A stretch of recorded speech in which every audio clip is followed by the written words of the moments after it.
thing we as human beings have created on this planet was essentially first created in our minds.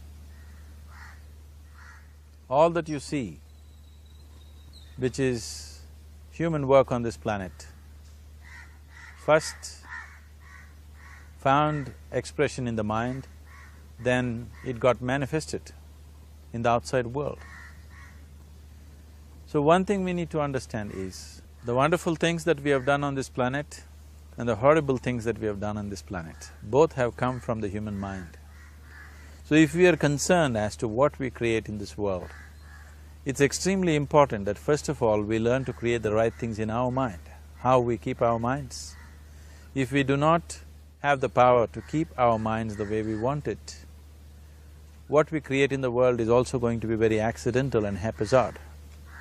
So learning to create our minds the way we want is the basis of creating the world the way we want. There is a wonderful story in the yogic lore. On a certain day, a man took a walk. He went for a long walk. Accidentally, unawares, he walked into paradise. Fortunate, isn't he? He just took a walk and he landed up in paradise. After this long walk, he felt little tired.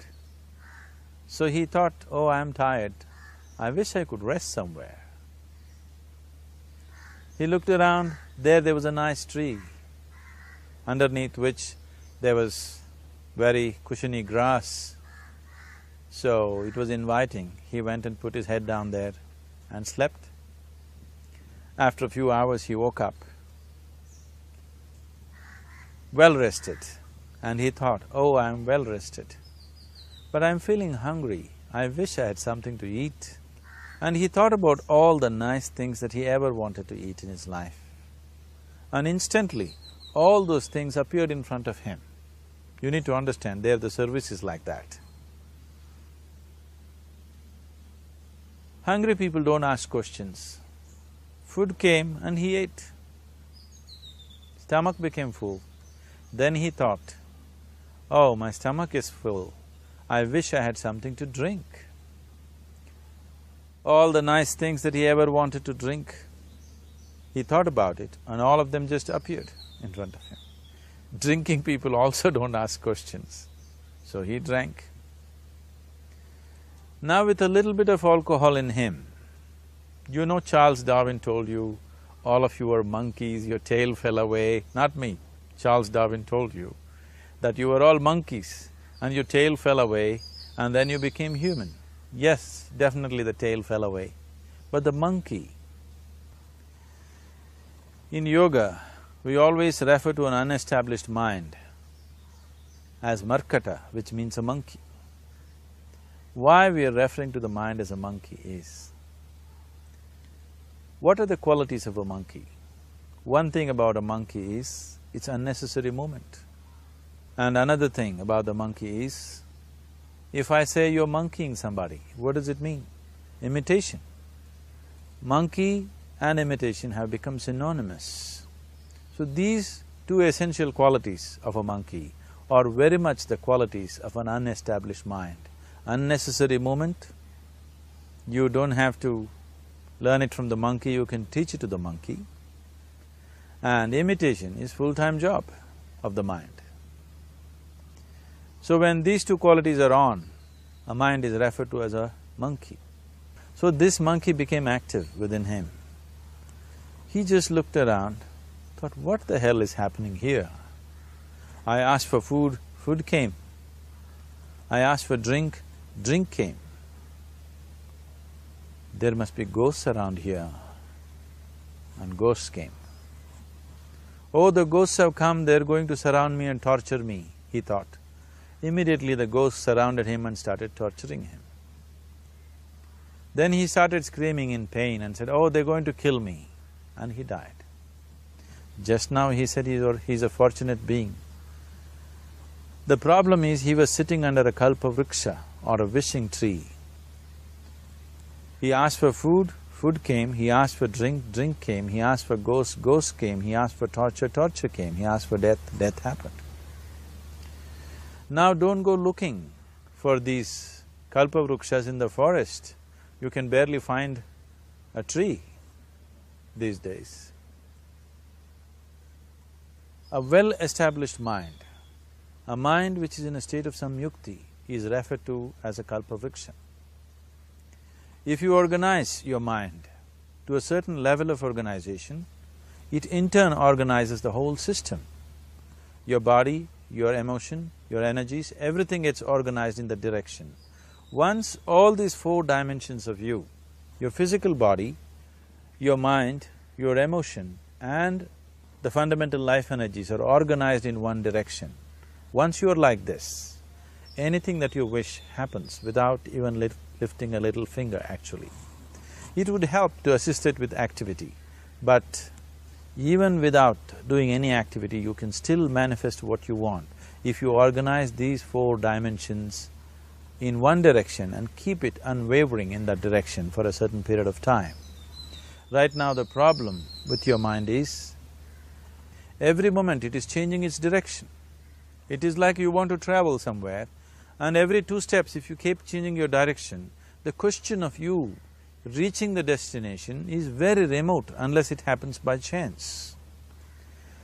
So, organizing our minds and in turn organizing the whole system and these 4 basic dimensions of who you are right now in one direction, if you do this, you are a kalpavruksha yourself.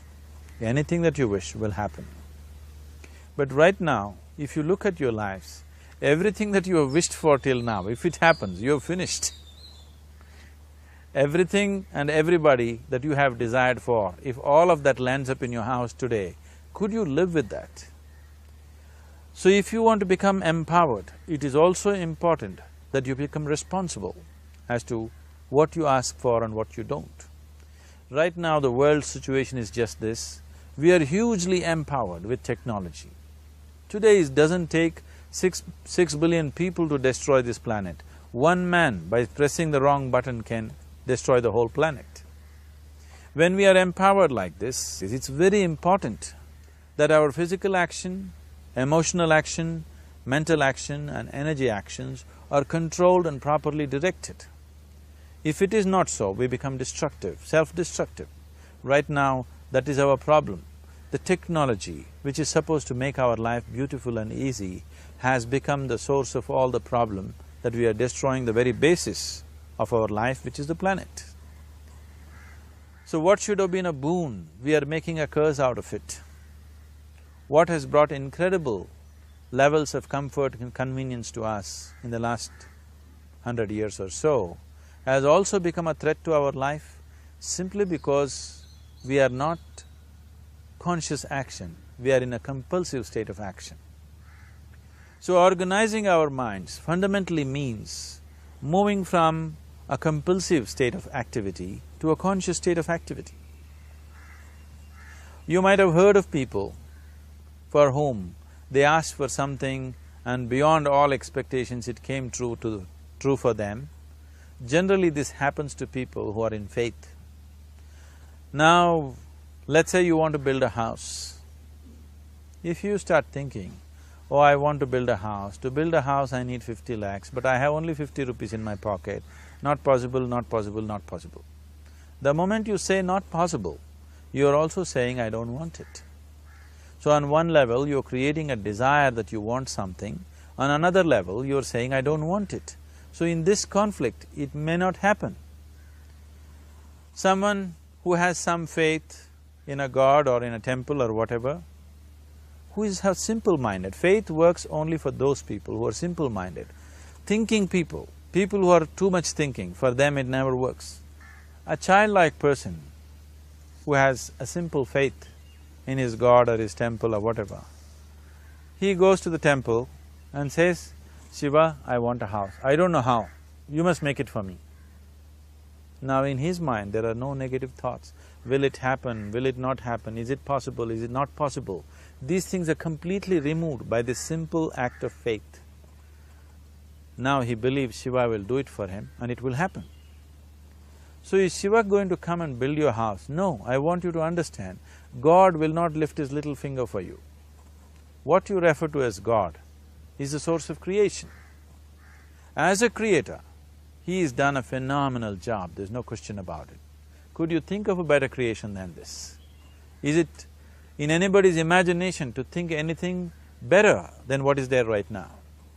So as a creator, he has done his job wonderfully well. But if you want life to happen the way you want it, because right now, the very crux of your happiness and your well-being is this: if at all if you're unhappy, the only and only reason why you're unhappy is life is not happening the way you think it should happen. That's all it is. So if life is not happening the way you think it should happen, you're unhappy. If life happens the way you think it should happen, you are happy. It's as simple as that. So if life has to happen the way you think it should happen, first of all, how you think, with how much focus you think, how much stability is there in your thought, and how much reverberance is there in the thought process will determine whether your thought will become a reality or is it just an empty thought. Or how you do not create any impediments for your thought by creating negative thought process. Is something possible or not possible?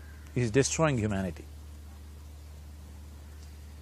What is possible and not possible is not your business, it's nature's business. Your business is just to strive for what you want. Right now you're sitting here. If I ask you two simple questions, I want you to just look at this and answer this. Right now from where you're sitting, can you just fly off? You say no. Right now from where you're sitting, can you get up and walk? You'll say yes. What is the basis of this? Why you say no to flying and yes to walking?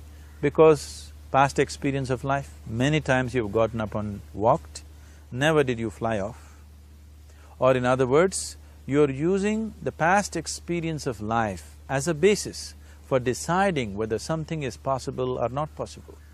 Or in other words, you have decided that what has not happened till now cannot happen in your life in future. This is a disgrace to humanity and the human spirit.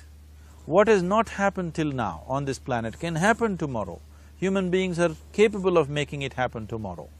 So what is possible and what is not possible is not your business. That is nature's business. Nature will decide that. You just see what is it that you really want and strive for that.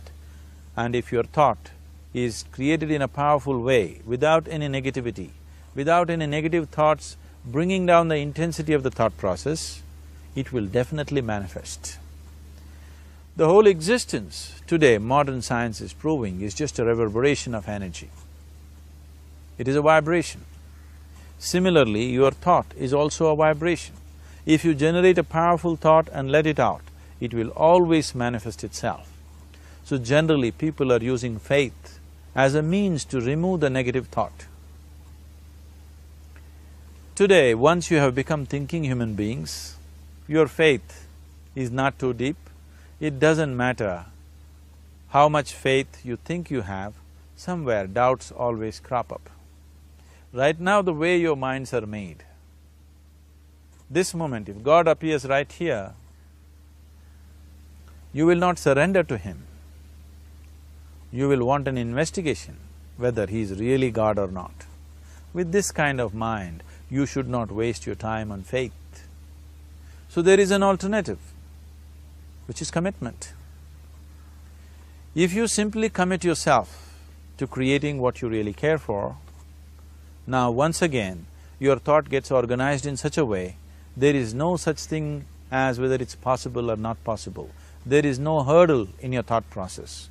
Your thought flows freely towards what you want. Once this happens, making it happen will also naturally follow. So to create what you really care for, first and foremost thing is that what you want must be well manifested in your mind, that this is what I want. Is that what you really want? You must look at it, because any number of things in your life you have thought, this is it. The moment you reach there, you realize that's not it, it's the next one and the next one and the next one. So what is it that one really wants is one thing. First of all, we must explore. Once that is clear, and we are committed to creating it. Now there is a continuous process of thought in that direction. Once you can maintain a steady stream of thought without changing direction, definitely this is going to happen in your life, or it will definitely manifest as a reality in your life. So, either you make this human form into a kalpa vriksha, or you make it into one big mess, which is happening all over. One reason why we have not created the kind of world that all of us would want to live in is, too many people are busy looking up. Too many people are interested in other planets, they're not interested in this planet. For every aspect of their life, they're checking out with other planets. And further, too many people are in service of heaven, they're not on service of this earth. I think right now we need people who are in service of this earth, not heaven. I believe if heaven is closer to divine than where we are, if that is so, I believe they're a little more organized than us, they don't need help from us. This has been a major problem on the planet. Anything that is valuable for a human being, anything that is good, the highest aspects of human life have unfortunately been exported to heaven. For example, if you say love, people say God is loving. We do not know whether God is loving or not. Human beings are capable of love. It is very, very important that people understand human beings are capable of love, human beings are capable of compassion, human beings are capable of joy and blissfulness. All the good things that are possible for a human being, unfortunately have been exported to heaven. If we want to create the kind of world that we want to, we need to understand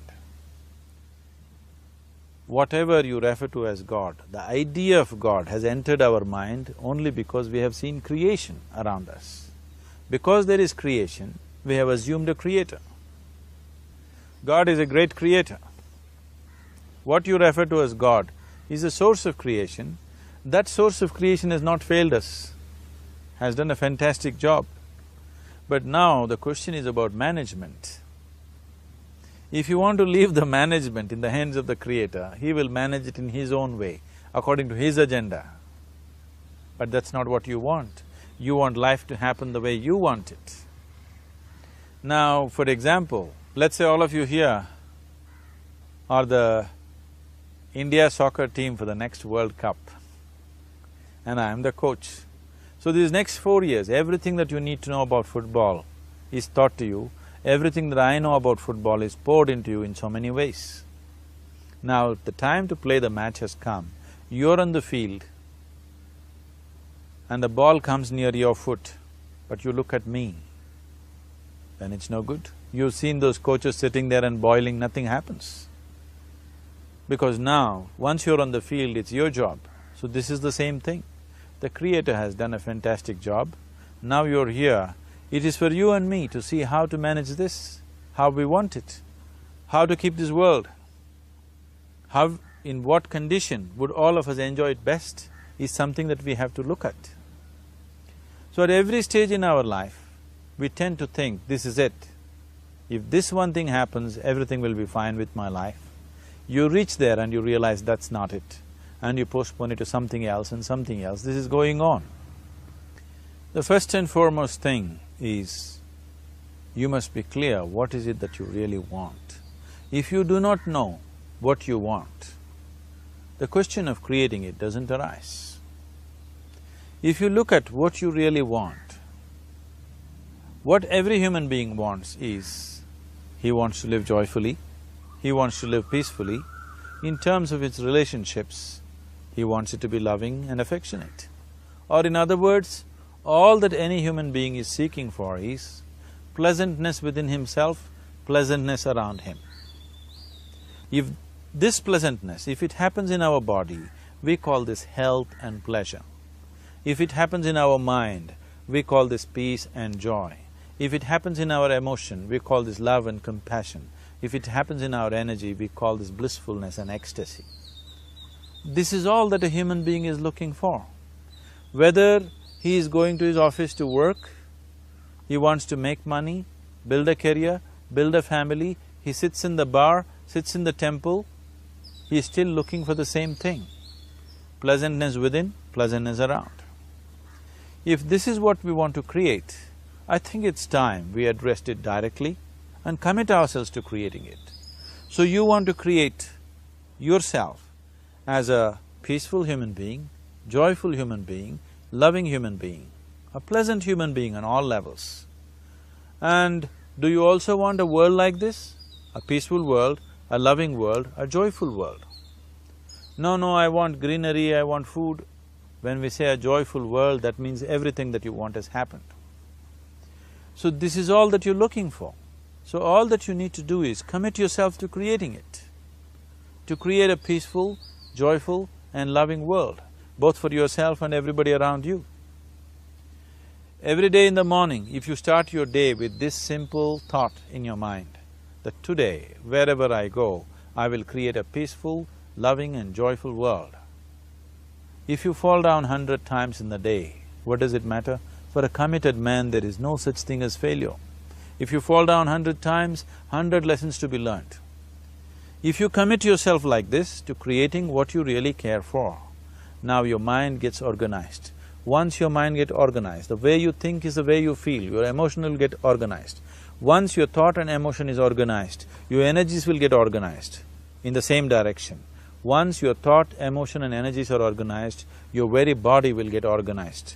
Once all these four are organized in one direction, your ability to create and manifest what you want is phenomenal. You are the creator in many ways. Why I am saying you are the creator is, I want you to look at the nature of your life right now. If you eat a banana, in 4 hours' time, this banana becomes a human being. There is something within you, a life-creating process, a process which builds this body. The manufacturer of this body is within. You give him a banana, he makes a human being out of that banana. Transforming a banana into a human being is not a small thing, it is a phenomena. It is just that this phenomena is happening within you unconsciously. If you could only consciously manifest this, making a banana into a human being, you are the creator. You are nothing less than that. As the theory of evolution goes, to make a monkey into a human being, it took millions of years. Over an afternoon, you can make a banana into a human being or whatever else, a piece of bread that you eat, into a human being. So, the very source of creation is functioning within you. If you organize these four dimensions of mind, emotion, body and energy in one direction, the source of creation is with you. You are the creator. What you want to create will happen to you effortlessly. Once you're organized like this, now you are not a mess. You are a kalpavruksha. You have the power to create what you want. There are tools and technologies as to how to organize this system in such a way that instead of being a psychological mess, you can make yourself into a kalpavruksha. This culture, these traditions, the whole technology of yoga is just about this, transforming yourself from being just a piece of creation to the creator himself. This is not in search of God, this is in search of becoming a God. This is not in search of divine, this is in search of becoming divine, because that which you call as divine, that which is the source of existence, is throbbing within you every moment of your life. Otherwise, a piece of bread cannot become a human being in the course of an afternoon. So, shifting from being just a piece of flesh and blood to becoming a creator, there is a whole science and technology for this. There are tools to make this happen. That which is the source of creation is functioning within you every moment of your life. It is just that, have you kept access to that dimension or not? Organizing the four basic elements of your life will give you that access. There are tools and technologies to do this. The whole science of yoga The whole technology that we refer to as yoga is just about this, transforming yourself from being just a piece of creation to become a creator. For example, 100 years ago, if I picked up something like this and I start speaking to someone who is across in another part of the world, you would think it's some kind of a miracle. Either I must be a messenger or a son or maybe God himself. But today, this is just another gadget that every one of us carry and use. Today sitting here, without using this instrument, if I speak to someone in another part of the world, it is still a miracle for you. So, this instrument happened because of human mind wanting it to happen. 100 years ago, nobody thought this was possible, but today it is just a common thing. Similarly, many things which are not in our perception yet can be brought into our perception and our ability to create our lives can be greatly enhanced. So the first and foremost thing is to organize the mind and to organize your emotions, body and energy in that line. Once this happens, you are in touch with the fundamental life-creating process within you. Once you're in touch with it, once you're in excess of that power, you have the power to create. You have the power to create your life and your surroundings the way you want it. Because we have lost our power to create, we are making a mess out of ourselves and the world around us. If we operated as the true creator, as it is operating within us, creating this body for us, if we could create our lives with the same sense of organization and sense of purpose, this world and the human being would be in a completely different state. It is my wish and my blessing that every human being in this world should have this access to the source of creation within himself so that he can function here as a creator, not just as a piece of creation. We as human beings have created on this planet was essentially first created in our minds. All that you see, which is human work on this planet, first found expression in the mind, then it got manifested in the outside world. So one thing we need to understand is, the wonderful things that we have done on this planet and the horrible things that we have done on this planet, both have come from the human mind. So if we are concerned as to what we create in this world, it's extremely important that first of all we learn to create the right things in our mind, how we keep our minds. If we do not have the power to keep our minds the way we want it, what we create in the world is also going to be very accidental and haphazard. So learning to create our minds the way we want is the basis of creating the world the way we want. There is a wonderful story in the yogic lore. On a certain day, a man took a walk. He went for a long walk. Accidentally, unawares, he walked into paradise. Fortunate, isn't he? He just took a walk and he landed up in paradise. After this long walk, he felt little tired. So he thought, oh, I am tired, I wish I could rest somewhere. He looked around, there was a nice tree, underneath which there was very cushiony grass. So it was inviting. He went and put his head down there and slept. After a few hours he woke up, well rested, and he thought, oh, I am well rested, but I am feeling hungry, I wish I had something to eat. And he thought about all the nice things that he ever wanted to eat in his life. And instantly, all those things appeared in front of him. You need to understand, there the service is like that. Hungry people don't ask questions. Food came and he ate. Stomach became full. Then he thought, oh, my stomach is full, I wish I had something to drink. All the nice things that he ever wanted to drink, He thought about it and all of them just appeared in front of him. Drinking people also don't